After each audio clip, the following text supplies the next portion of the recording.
I sat at the Christmas dinner table watching my sister Madison tear open an envelope containing first-class tickets to Paris, while my brother Tyler admired his brand-new Rolex. When I opened my gift, I found a crumpled paper bag filled with expired grocery store coupons from 2 years ago. My mother, Patricia, coldly stated that I never really put in the effort like my siblings did. I forced a laugh, but inside I was devastated. That night, I made a decision that would change everything forever.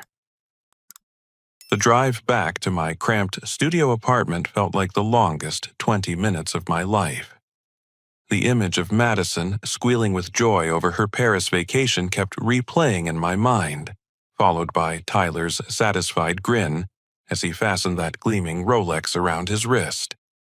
Then there was me, Jonathan, holding a grocery bag containing coupons for products I couldn't even afford when they were valid.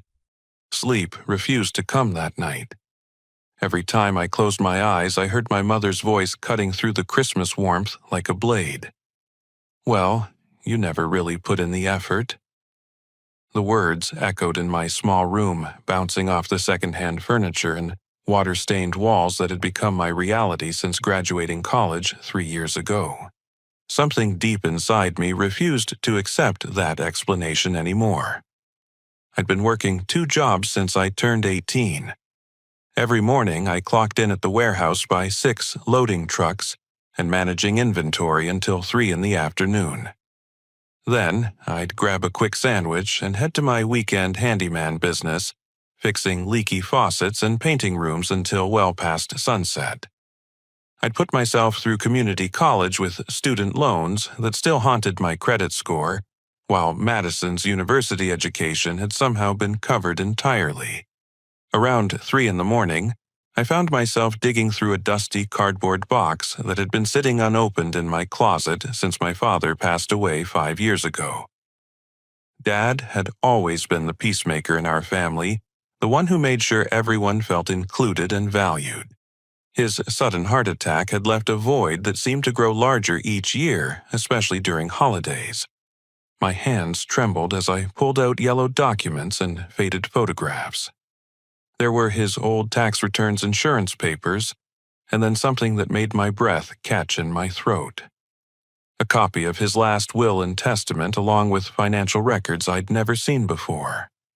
According to these papers, my father had left me a substantial inheritance of $300,000 that was supposed to be held in trust by my mother until I turned 25. I was now 28 years old, and I'd never seen a single penny of that money. The bank statements attached to the will showed a trust account in my name that had been established shortly after Dad's funeral. But as I traced the transaction history with my finger, a horrifying pattern emerged.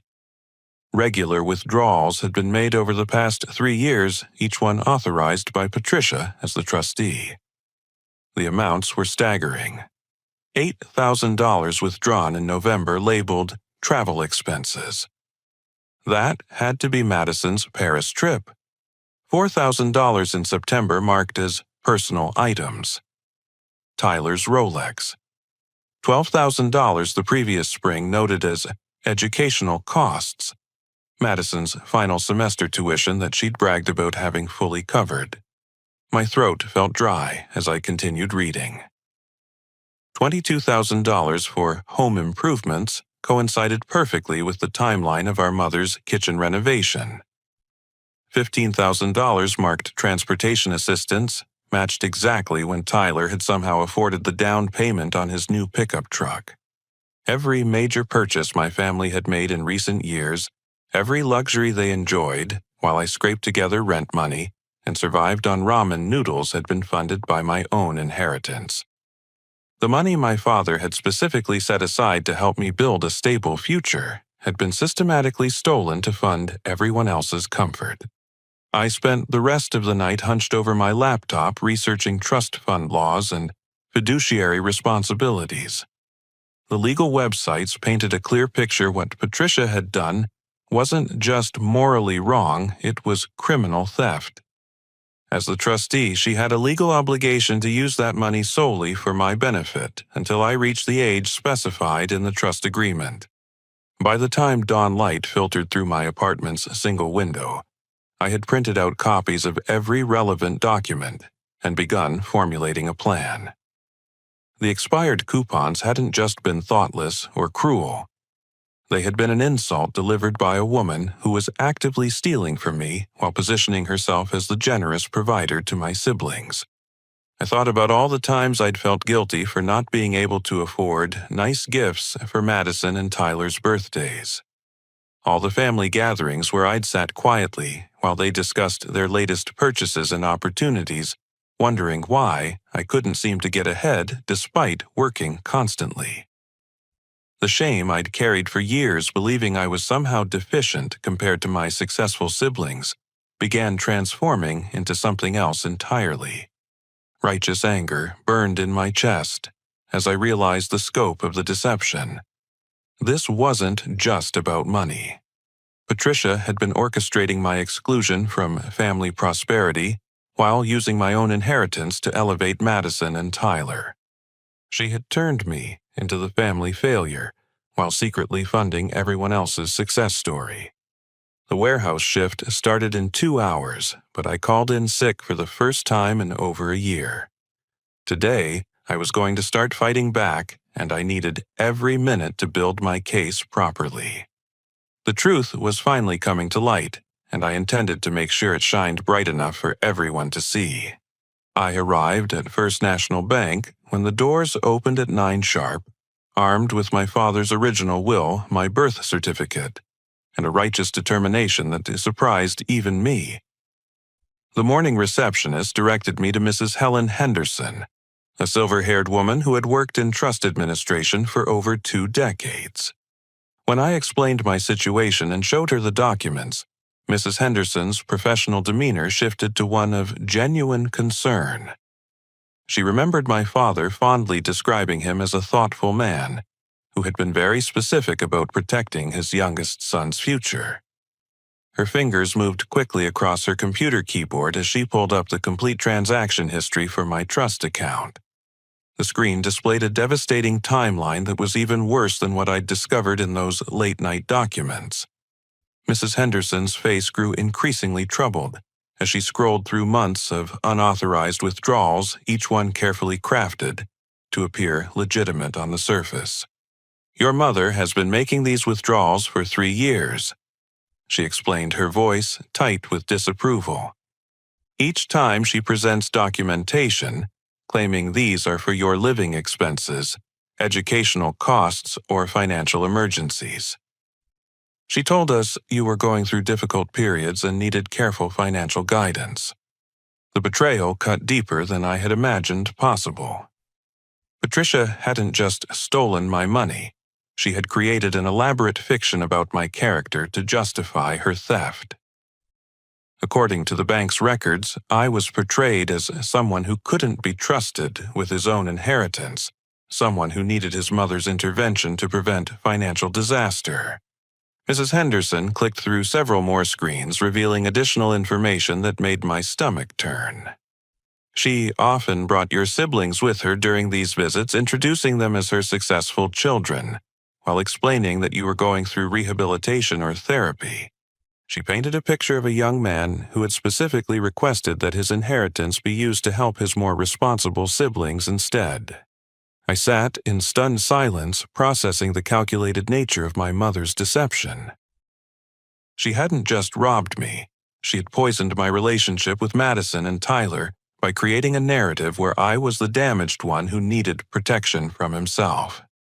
My siblings genuinely believed they were helping me by excluding me from financial discussions and accepting expensive gifts without question. Mrs. Henderson printed out a complete transaction history and account summary, her expression sympathetic but professional. "Mr. Cooper, what your mother has done constitutes a serious breach of fiduciary duty. Trust funds are not discretionary spending accounts for trustees. This money was legally yours the moment you turned 25.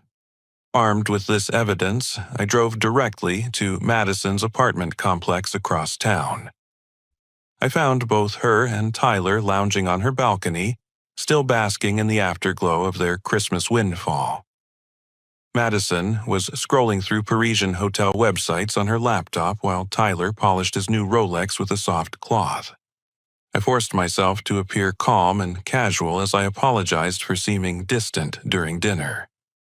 I've been thinking about what Mom said yesterday, and I realize I might have been too focused on work to appreciate how much she does for our family.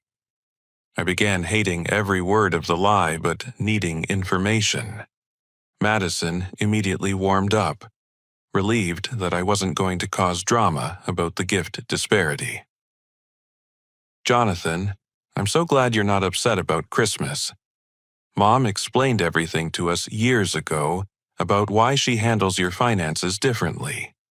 My heart pounded as I carefully probed for details. "What do you mean, handles them differently?" Tyler leaned forward, his expression genuinely caring but misguided. "She told us about your gambling problems and how you asked the family not to give you money directly. She said it was part of your recovery program or something." The words hit me like a physical blow. Gambling problems. Recovery program. I had never placed a bet in my life beyond an occasional lottery ticket, and the only thing I was recovering from was years of financial struggle, while my inheritance funded everyone else's lifestyle. Madison nodded earnestly, her voice full of sisterly concern. "Mom said you specifically requested that Dad's inheritance money be used to help Tyler and me succeed, instead of being wasted on your addiction. She's been so proud of how thoughtful you were to put our futures ahead of your own recovery." I managed to keep my expression neutral while my world crumbled around me. Patricia had crafted a story that painted her as the protective mother and me, as the selfless but troubled son who wanted his siblings to benefit from his sacrifice. It was a masterpiece of manipulation that explained every luxury they enjoyed while keeping them grateful and unquestioning. It's really thoughtful of her to explain things that way. I managed my voice strained with the effort of maintaining the charade. "I appreciate you both understanding my situation." Tyler stood up and clapped me on the shoulder with genuine affection. "We're proud of you for working so hard on yourself, man. And we know that when you're ready, Mom will make sure you're taken care of too." I left their apartment feeling like I'd been hollowed out from the inside. The theft was devastating, but the character assassination was almost worse. My mother hadn't just stolen my money, she had stolen my siblings' respect and trust, replacing it with pity and misguided admiration for a fictional version of events.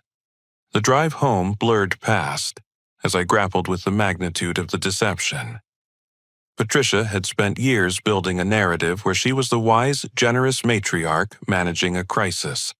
Madison and Tyler were the grateful beneficiaries of her careful planning, and I was the damaged but selfless family member whose problems justified everything.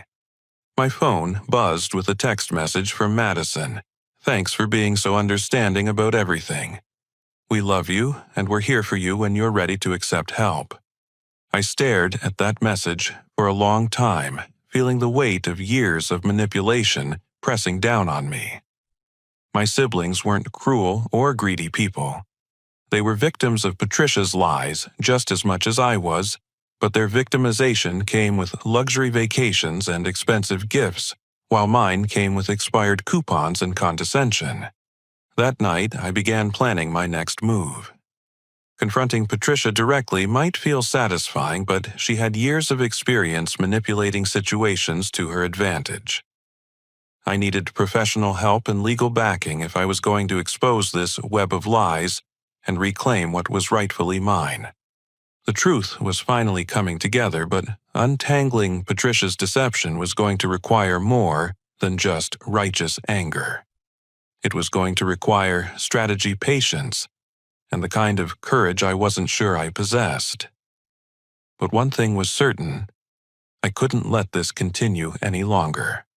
3 days after my conversation with Madison and Tyler, I sat in my car outside the family home for 20 minutes, gathering the courage to walk through that front door.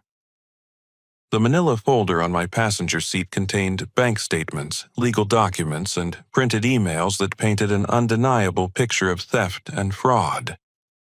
My hands shook slightly as I reviewed the evidence one final time.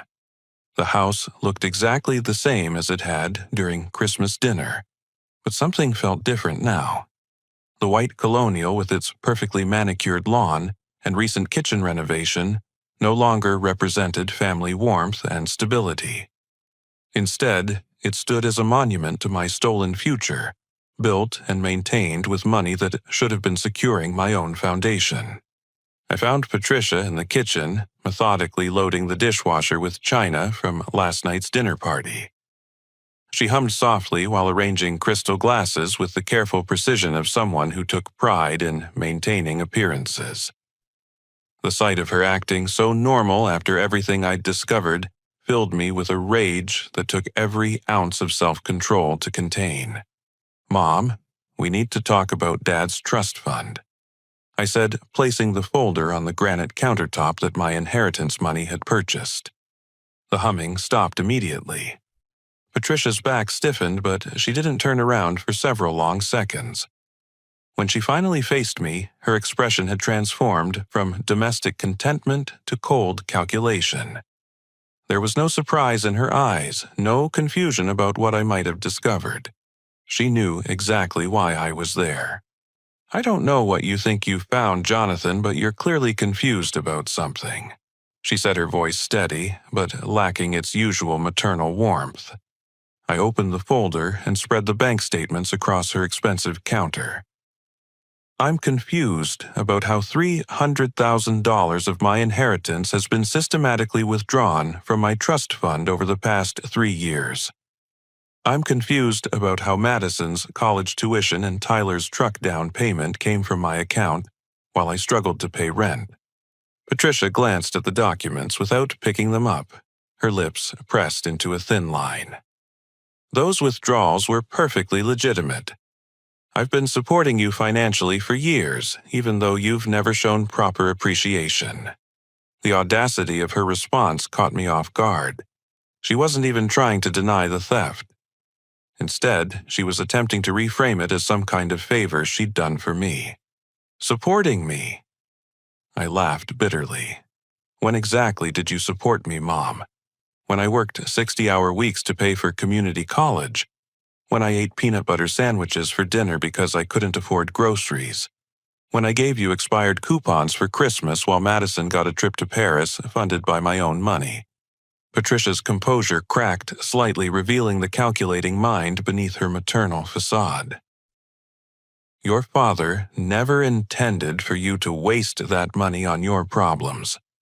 Someone had to make responsible decisions about how it should be used. Dad left that money specifically for me, and you know it. You had no legal right to touch a single dollar of it." I pulled out the original will and trust documents pointing to the clear language that designated me as the sole beneficiary. "This isn't your decision to make." Her laugh was cold and humorless.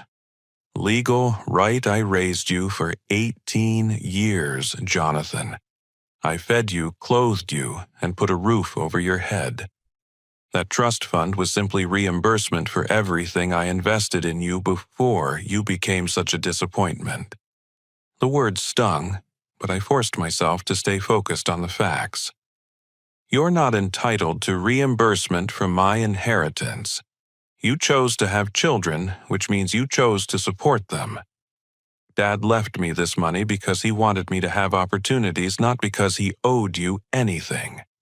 Patricia moved closer, her voice dropping to a dangerous whisper. "Your father left you that money because I convinced him you'd need extra help. He never thought you'd amount to much on your own, and honestly, neither do I. Madison and Tyler have proven they can make something of themselves. You work in a warehouse and fix toilets. The personal attack was designed to wound me, to make me doubt my worth, and back down from this confrontation. But knowing the truth about my stolen opportunities gave me strength instead of shame. I work in a warehouse because you stole the money Dad left me to start a business or buy a house. I fix toilets because I'm trying to build something with my own hands instead of waiting for handouts. Madison and Tyler succeeded because you gave them my resources while telling them I was too irresponsible to deserve help. Patricia's mask finally slipped completely, revealing the manipulative woman beneath. You have no idea what you're talking about. Madison and Tyler will never believe your ridiculous accusations. I've spent years building their understanding of who you really are. You mean the lies you've told them about gambling problems and recovery programs. I pulled out printed copies of my bank transaction history, showing years of minimum wage deposits with no casino withdrawals or suspicious spending patterns. I've never had an addiction to anything except working myself to death while you robbed me blind. For the first time, uncertainty flickered across Patricia's features. She hadn't expected me to uncover the specific lies she'd told my siblings, and the evidence in front of her made those lies impossible to maintain. Even if you think you can prove something, it won't matter, she said, rallying her defenses. Madison and Tyler trust me completely. If you try to poison them against me with these fantasies, I'll simply tell them you're having a breakdown. I'll say you're desperate for money to feed whatever addiction has finally surfaced. I felt the conversation slipping away from facts and back into her preferred territory of manipulation and character assassination. Patricia had spent years perfecting her ability to control narratives and manage perceptions. A direct confrontation was exactly what she'd been preparing for. I'm not here to negotiate with you about this, I said, gathering the documents back into my folder. I'm here to tell you that I know what you've done, and I'm going to pursue every legal option to get my money back and expose your fraud. Patricia smiled, but there was no warmth in it. Go ahead and try Jonathan. I'll destroy your relationship with your siblings permanently if you pursue this. They'll choose me over you every time, especially when I tell them about your mental breakdown and desperate lies. As if to prove her point, she pulled out her phone and began typing rapidly. Within seconds, I heard the notification sounds of text messages being sent. She turned the screen toward me, showing messages she'd just sent to Madison and Tyler. Jonathan came by today making wild accusations about money. I'm worried about his mental state. He seems to think I owe him something and is getting aggressive about it. Please be careful around him until we can figure out what's wrong. The manipulation was happening in real time right in front of me. Patricia was already beginning to spin this confrontation into evidence of my instability, laying the groundwork for dismissing anything I might tell my siblings later. I stared at her phone screen, feeling a mixture of rage and admiration for her strategic thinking. She had anticipated this moment and prepared for it just like she'd prepared for every other challenge to her authority over the years. You're very good at this. I admitted, my voice quiet but steady. You've had a lot of practice making me look like the problem. Patricia's smile widened. I've had 28 years of practice managing you, Jonathan. Don't think you can suddenly outsmart me now. I walked toward the door, knowing that staying longer would only give her more ammunition to use against me. But as I reached for the handle, I turned back one final time. You're right that you're good at managing situations, Mom. But you made one mistake. You kept detailed records of all your theft, and you committed tax fraud in the process. When this goes to court, it won't matter what story you tell Madison and Tyler. It will only matter what the law says about stealing trust fund money. For the first time in our conversation, Patricia looked genuinely worried. She hadn't considered the legal implications beyond family dynamics, and the mention of tax fraud clearly caught her off guard. I left her standing in that expensive kitchen, surrounded by the luxury my stolen inheritance had purchased, and drove home with a strange sense of relief. The confrontation had gone exactly as badly as I'd expected, but it had also clarified something important. Patricia wasn't going to voluntarily return my money or admit her wrongdoing. If I wanted justice, I was going to have to fight for it properly. The war for my inheritance and my family relationships was just beginning, but at least now I knew exactly what I was fighting against. Finding the right attorney took 3 weeks of consultations and research, but Sarah Brooks came highly recommended for financial fraud cases involving family disputes. Her office occupied the 15th floor of a downtown building, with floor-to-ceiling windows that offered a commanding view of the city, where my inheritance had been systematically stolen. Sarah was a sharp-eyed woman in her 40s who listened intently as I explained my situation, taking detailed notes while reviewing every document I'd brought.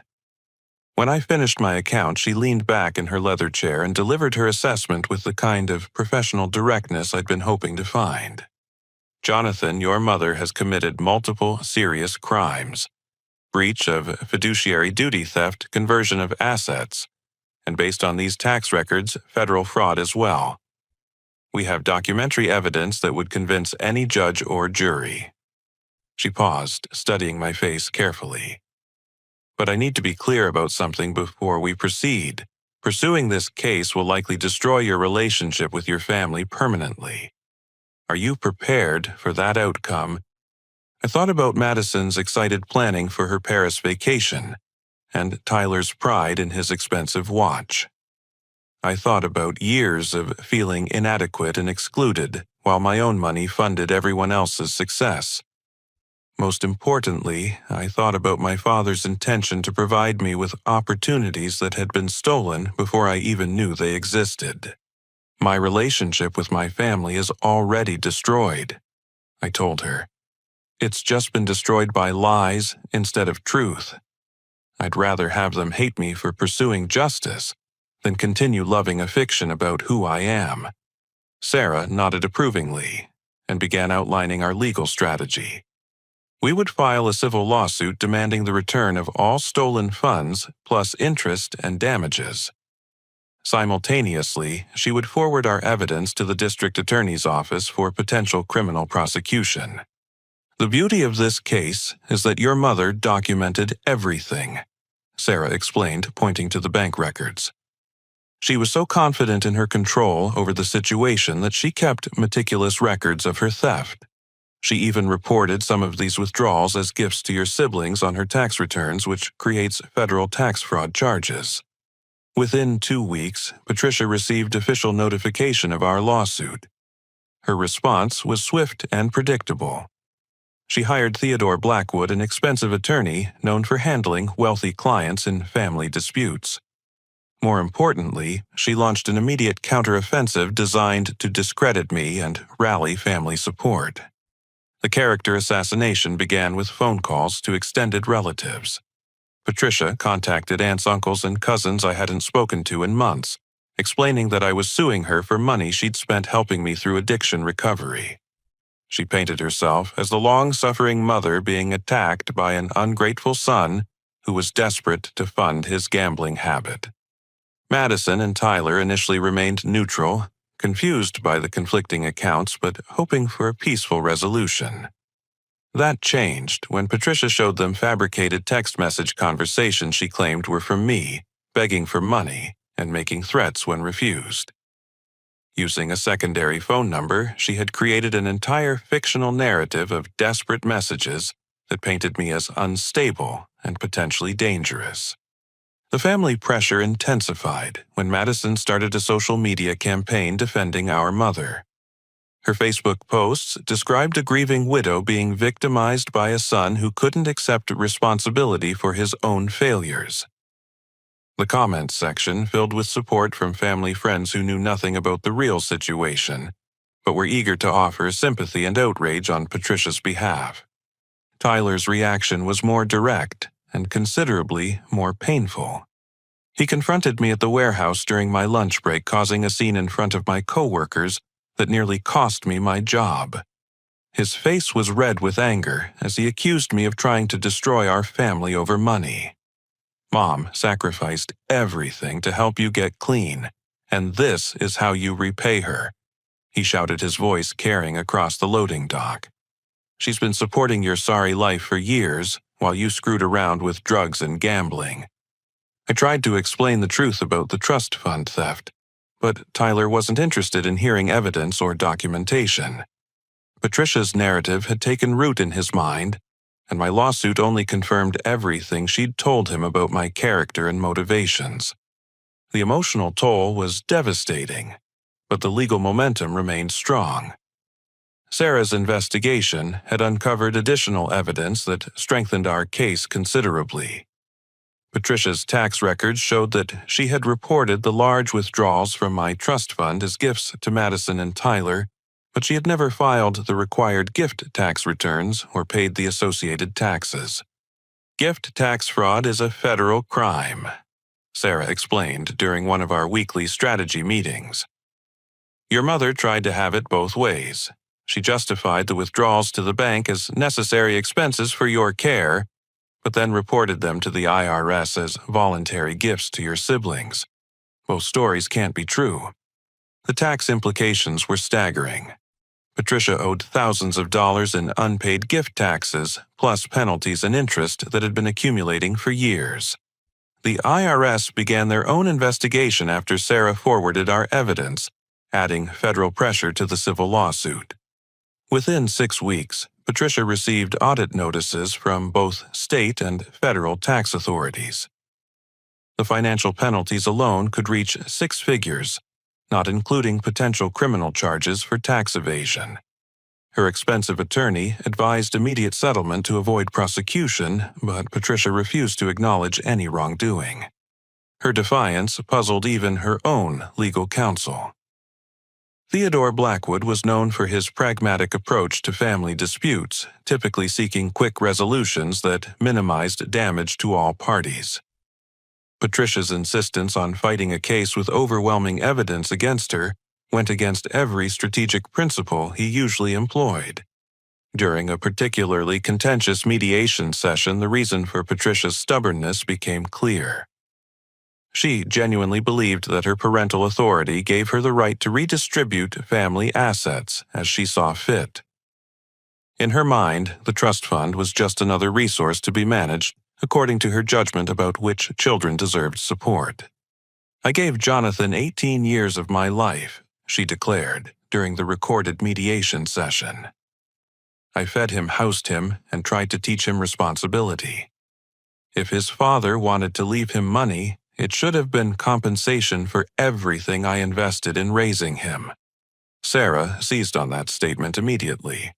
So, you're admitting that you took money from Jonathan's trust fund for your own purposes.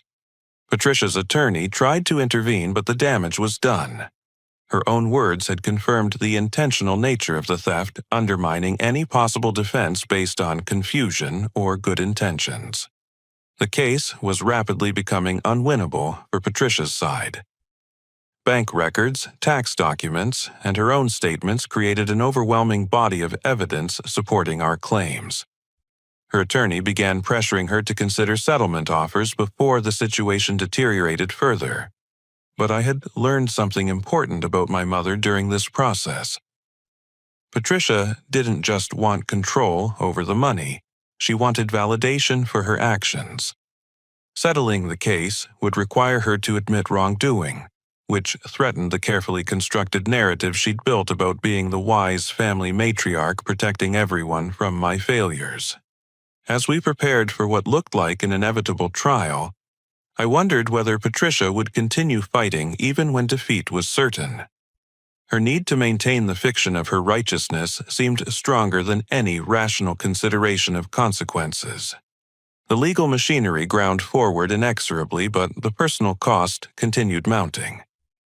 I had gained detailed knowledge of exactly how my inheritance had been stolen, but I was losing my family relationships in the process of trying to recover it. Justice was within reach, but I was beginning to understand that some victories come with prices that are almost too high to bear.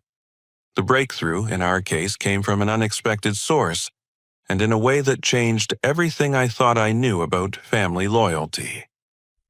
Madison had spent 3 weeks helping Patricia organize documents for the upcoming trial, a process that involved sorting through years of financial records and correspondence stored in our mother's home office.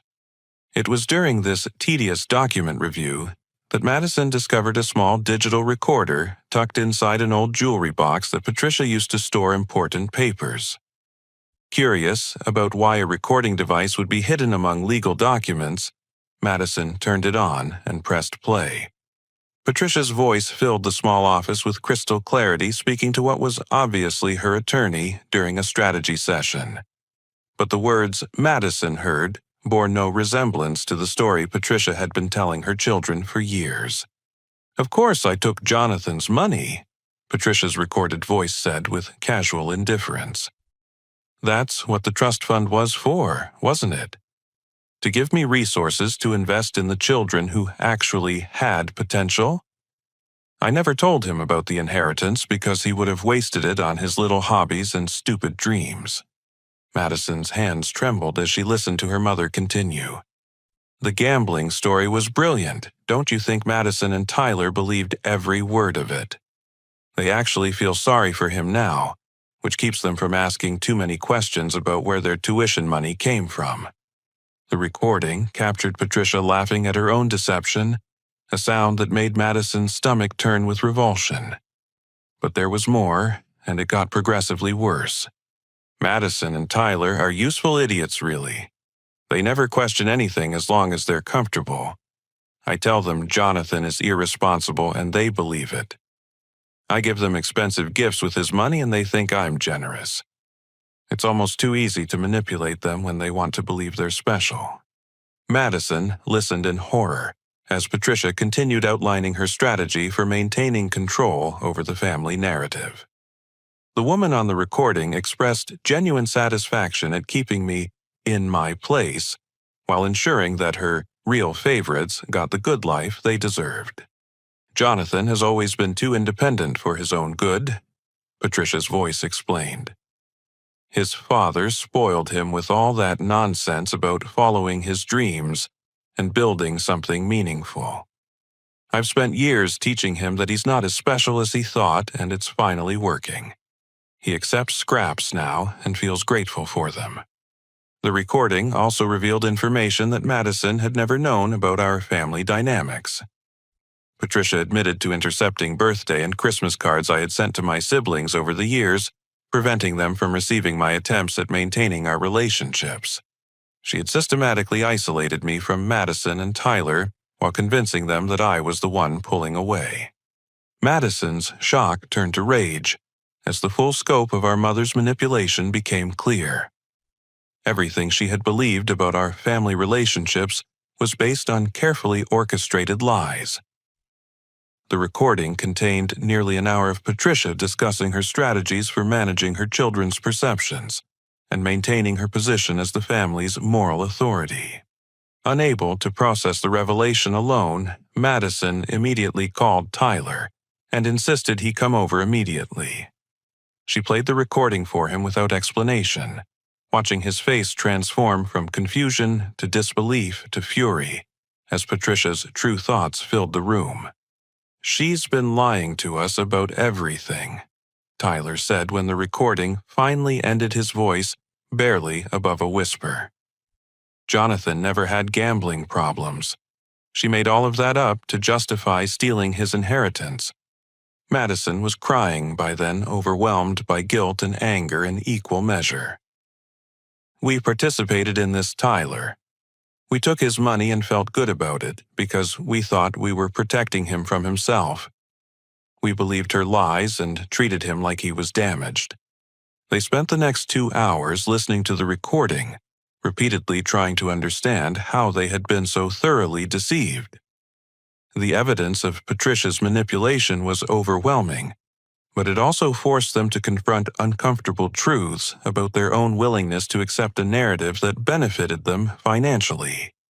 The siblings realized that they had never seriously questioned why their mother could afford such expensive gifts or educational expenses on her modest income.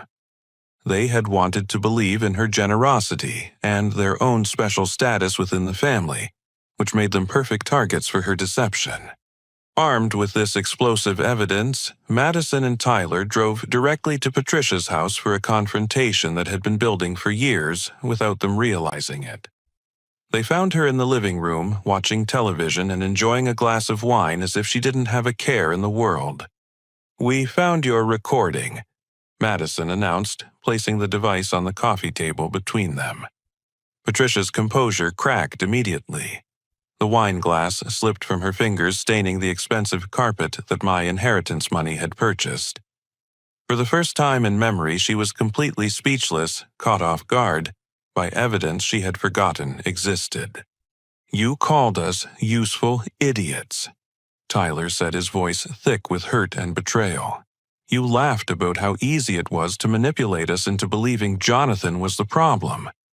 Patricia tried to rally her usual tactics, claiming the recording was taken out of context and that she had been speaking hypothetically about family dynamics. But her children had heard too much truth to be swayed by more lies. "You stole his inheritance and convinced us he was irresponsible," Madison said, her voice gaining strength as she spoke. "You intercepted his birthday cards and made us think he didn't care about maintaining relationships. You turned us against our own brother with lies." The confrontation lasted for over 2 hours with Patricia, alternately denying, justifying, and minimizing her actions. She tried to maintain that everything she had done was in the family's best interests, but the recording made it impossible to claim good intentions.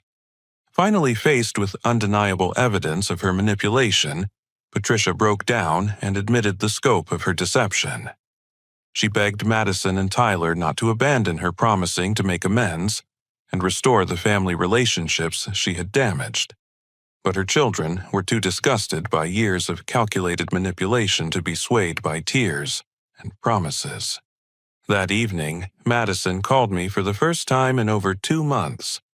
Her voice was shaky with emotion as she asked if she could come over to my apartment immediately. When I agreed, she arrived with Tyler and the recording that would change everything about our family dynamics. Listening to my mother's casual dismissal of my worth and her proud description of the strategies she used to diminish me was one of the most painful experiences of my life. But it was also liberating. Every doubt I had harbored about my own perceptions was erased by the clear evidence of Patricia's manipulation. Madison and Tyler spent that night apologizing repeatedly, trying to make amends for years of treating me as the family disappointment while enjoying luxury funded by my stolen inheritance. They offered to immediately return every penny they could from the gifts and opportunities Patricia had given them using my money. For the first time in years, I felt like I had my siblings back. The relief was overwhelming, but it was also complicated by sadness about the years we had lost to our mother's lies. The family I thought I had lost was actually being kept from me through deliberate manipulation, and recovering those relationships required confronting the damage that had been done to all of us. With Madison and Tyler's testimony and the recording as evidence, my legal case became completely unwinnable for Patricia. Her attorney immediately recommended settlement to avoid both civil judgment and criminal prosecution. The truth had finally emerged, but its power to heal was matched only by its capacity to destroy the fiction that had held our family together for so many years. Patricia's capitulation came swiftly, once Madison and Tyler made it clear they would testify against her in court. Theodore Blackwood, her expensive attorney, requested an emergency meeting with Sarah and me, explaining that his client was now willing to discuss settlement terms to avoid a public trial. The meeting took place in Sarah's conference room on a gray Thursday morning that felt heavy with the weight of years of deception finally being exposed.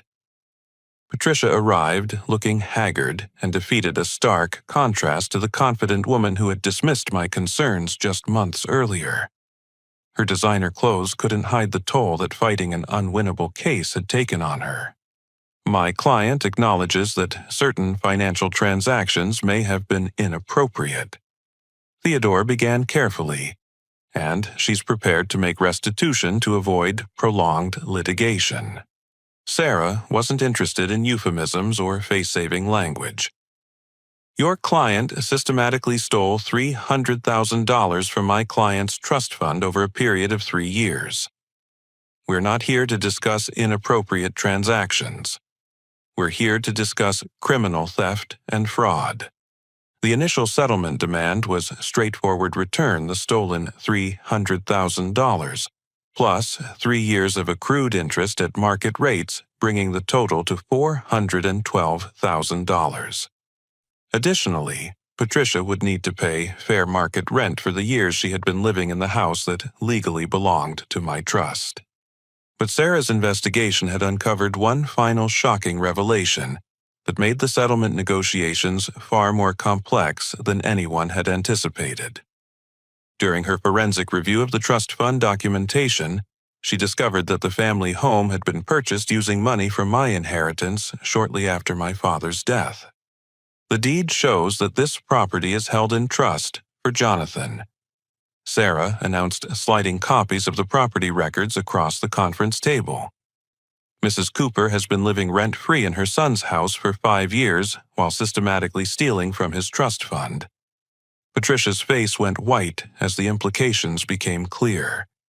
Not only had she stolen my inheritance money, but she had been illegally occupying my property while claiming ownership. The house she considered her sanctuary and symbol of maternal authority was actually mine, purchased with the inheritance she had been systematically looting. Theodore examined the property documents with growing concern, realizing that his client's legal position had become completely untenable. Patricia didn't just owe me money, she owed me rent for years of unauthorized occupation, plus immediate possession of property that legally belonged to me. The financial mathematics were devastating for Patricia. Beyond the $400,000 in stolen inheritance funds, she owed approximately $60,000 in back rent, calculated at fair market rates for the 5-bedroom house. The total settlement demand approached $500,000 money she simply didn't possess. Patricia's only significant asset was the house itself, which she would have to forfeit immediately, since it legally belonged to my trust. Her retirement savings jewelry and other personal property would need to be liquidated to pay as much of the settlement as possible, with the remainder structured as monthly payments over several years. The most emotionally satisfying aspect of the settlement was watching Patricia realize that she would have to move out of the house immediately.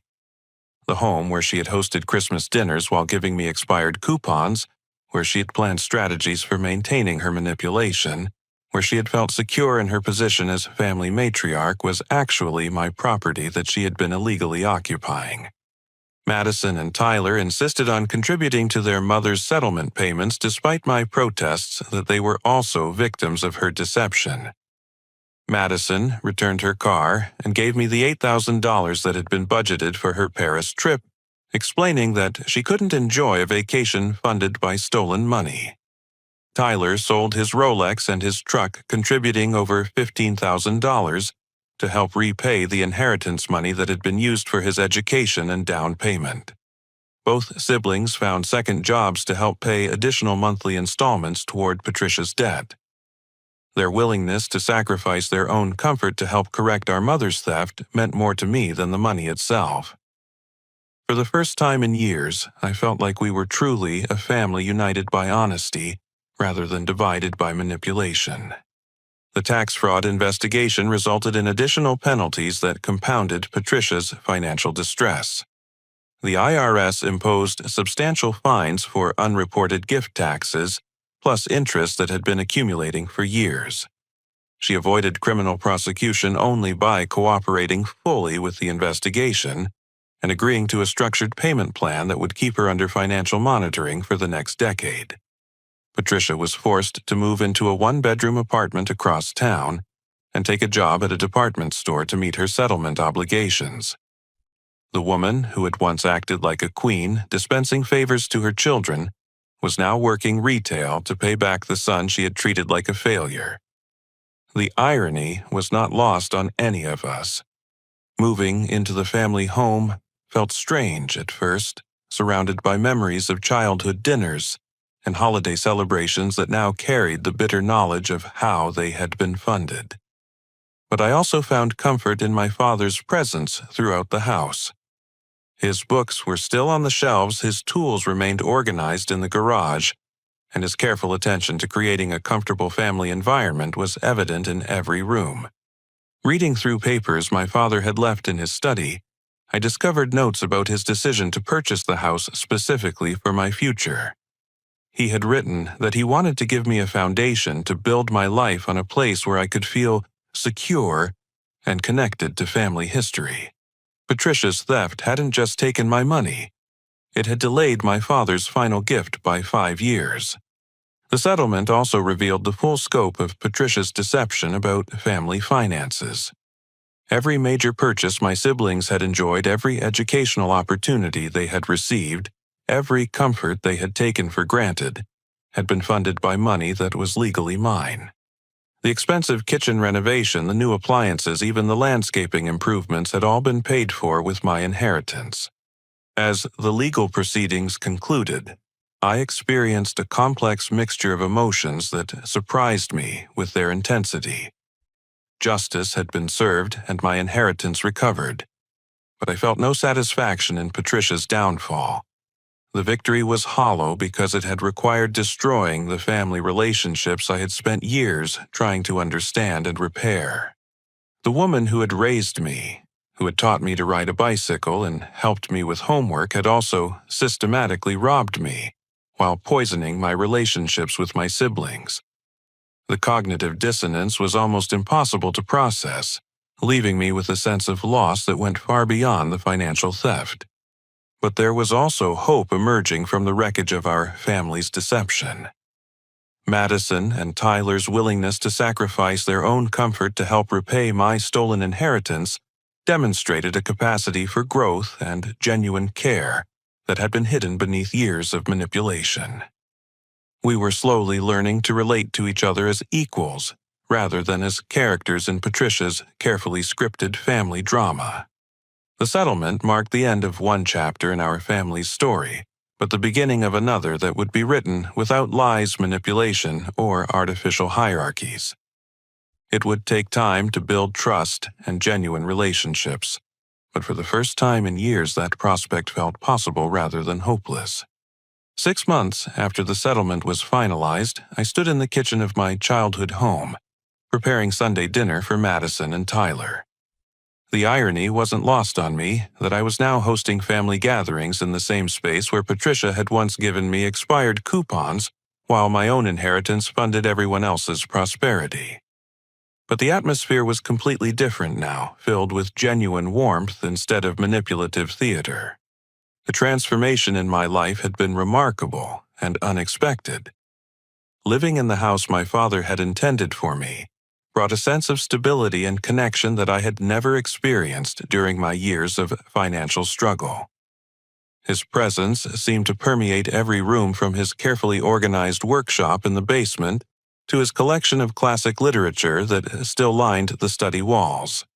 Using part of my recovered inheritance, I had paid off my crushing student loans and started a business that grew directly from my painful experience with family financial manipulation. Family Financial Mediation offered services to families dealing with money disputes, helping them resolve conflicts before they escalated to legal battles that could destroy relationships permanently. The business concept had emerged from countless conversations with Sarah about how family money conflicts typically develop. Most cases she handled involved years of miscommunication, unspoken expectations, and gradually building resentments that eventually exploded into lawsuits. My unique perspective as someone who had lived through both the manipulation and the legal resolution gave me insights that traditional financial advisors lacked. My first client was a widow whose adult children were fighting over their father's estate, each convinced that their siblings were being greedy or unfair. Using techniques I had learned from my own family's healing process, I helped them have honest conversations about their financial expectations and emotional needs. The mediation session prevented a lawsuit and restored relationships that had been damaged by months of suspicion and accusation. Word spread quickly through legal and financial networks about the effectiveness of my approach. Within 3 months, I had a steady stream of referrals from attorneys who preferred helping families avoid litigation rather than profiting from their conflicts. The emotional rewards of helping families heal were matched by financial success that finally gave me the security I had worked toward for so many years. Madison had undergone her own transformation during this period, using the guilt and insight from discovering Patricia's deception as motivation for personal growth. She enrolled in a social work program to learn about family systems and emotional manipulation, determined to help other families recognize and address the kind of toxic dynamics we had endured for years. Her decision not to take the Paris vacation had been difficult initially, but she channeled that disappointment into intensive therapy focused on understanding how she had been manipulated and how to avoid similar patterns in her own relationships. The process was painful but ultimately liberating, helping her develop genuine confidence instead of the artificial validation Patricia had provided through stolen money and false narratives. Tyler's journey was more straightforward, but equally meaningful. Returning to community college to finish his degree without any financial assistance from family members had been a proud choice that demonstrated his commitment to personal integrity. He worked construction during the day and attended classes at night, earning grades that reflected his actual effort rather than his mother's financial support. The Sunday dinners we shared in my father's house became a healing ritual that slowly rebuilt our relationships on foundations of honesty and mutual respect. We talked openly about our childhood experiences, recognizing signs of Patricia's manipulation that we had missed at the time.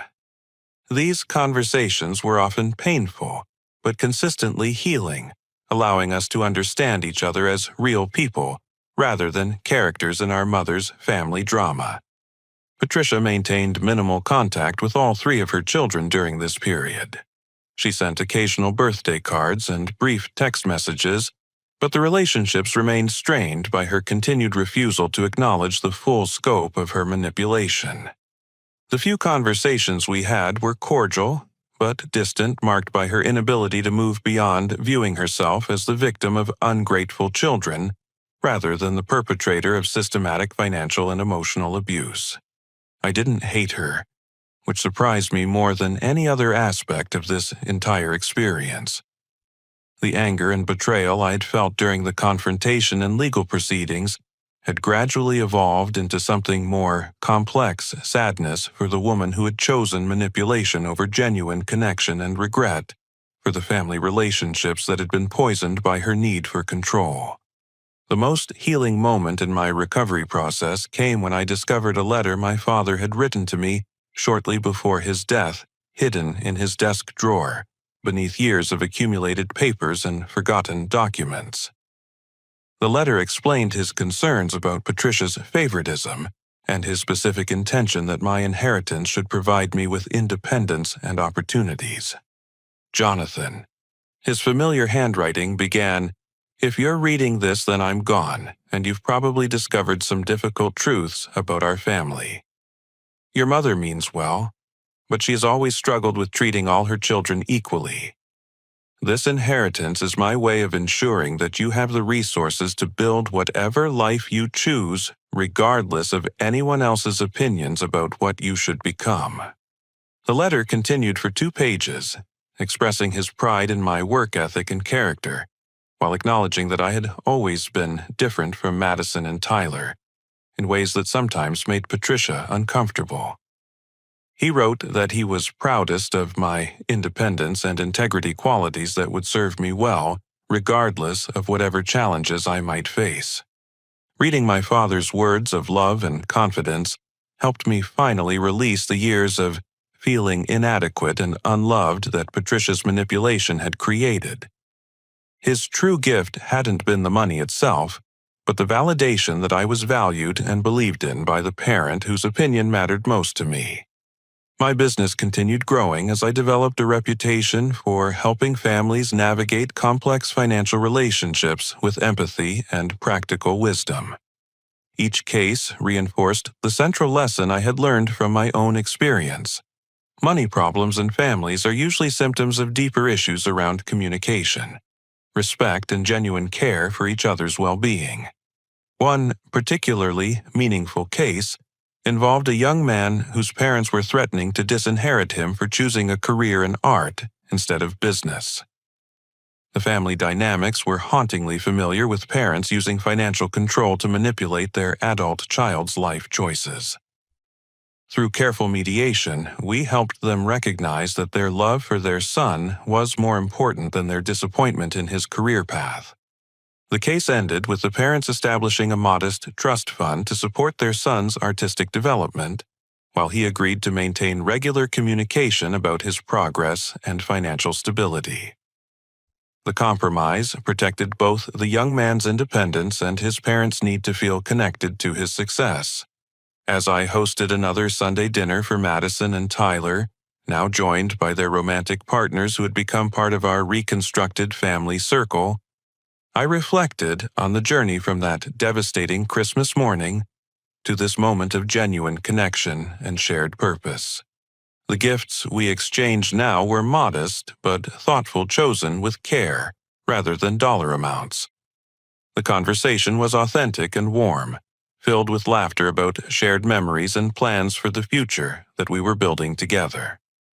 Madison talked about her progress in social work school, Tyler shared updates about his final semester before graduation, and I described my latest successful mediation case. Looking around the dining room table at my siblings and their partners, I realized that Patricia's betrayal, while devastating at the time, had ultimately forced us to discover our own strength and develop genuine relationships based on honesty rather than manipulation. The pain of discovery had led to truth, and truth had created space for real love to grow.